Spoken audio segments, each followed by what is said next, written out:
नमस्कार दोस्तों, जय माता दी। स्वागत है आप सभी का हमारे चैनल पर। दोस्तों, आज मैं माँ दुर्गा के छठे रूप के बारे में जानकारी लेकर उपस्थित हुई हूँ। नवरात्रि के छठवें दिन माँ दुर्गा को देवी कात्यायनी के नाम से पूजा जाता है। दोस्तों, माँ दुर्गा की छठवीं शक्ति है माँ कात्यायनी। नवरात्रि के छठे दिन माँ कात्यायनी की पूजा की जाती है। इनकी उपासना और आराधना से भक्तों को बड़ी आसानी से अर्थ, धर्म, काम और मोक्ष चारों फलों की प्राप्ति होती है। उसके रोग, शोक, संताप और भय नष्ट हो जाते हैं। जन्मों के समस्त पाप भी नष्ट हो जाते हैं। इस देवी को नवरात्रि के छठे दिन पूजा जाता है। इनकी कृपा से ही सारे कार्य पूरे हो जाते हैं। ये वैद्यनाथ नामक स्थान पर प्रकट होकर पूजी गई हैं। माँ कात्यायनी अमोघ फलदायिनी है।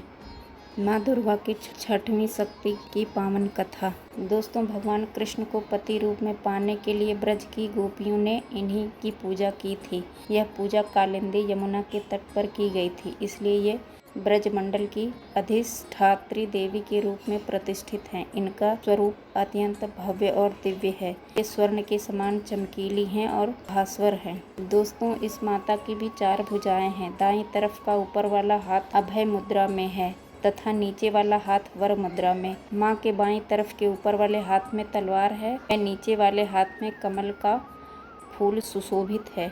का वाहन भी सिंह है। समस्त पाप भी मिट जाते हैं।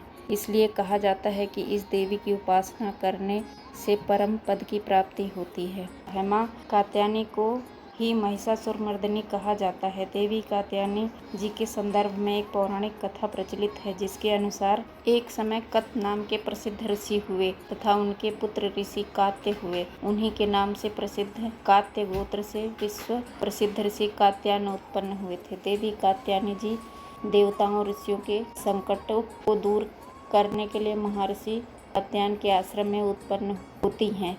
महर्षि कात्यायन जी ने देवी का पालन पोषण किया था। जब महिषासुर नामक राक्षस का अत्याचार बहुत बढ़ गया था, तब उनका विनाश करने के लिए ब्रह्मा, विष्णु और महेश ने अपने तेज और प्रताप का अंश देकर देवी को उत्पन्न किया था और ऋषि कात्यायन ने भगवती जी की कठिन तपस्या पूजा की थी। इसी कारण से यह देवी कात्यायनी कहलाई।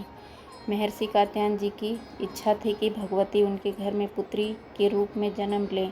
देवी ने उनकी यह प्रार्थना स्वीकार की तथा अश्विन माह कृष्ण चतुर्दशी को जन्म लेने के पश्चात शुक्ल पक्ष की सप्तमी, अष्टमी और नवमी 3 दिनों तक कात्यायन ऋषि ने इनकी पूजा की। दशमी को देवी ने महिषासुर का वध किया और देवों को महिषासुर के अत्याचार से मुक्त कराया। दोस्तों, कथा अच्छी लगी हो तो लाइक करें, चैनल को सब्सक्राइब जरूर करें। धन्यवाद दोस्तों, जय माता दी।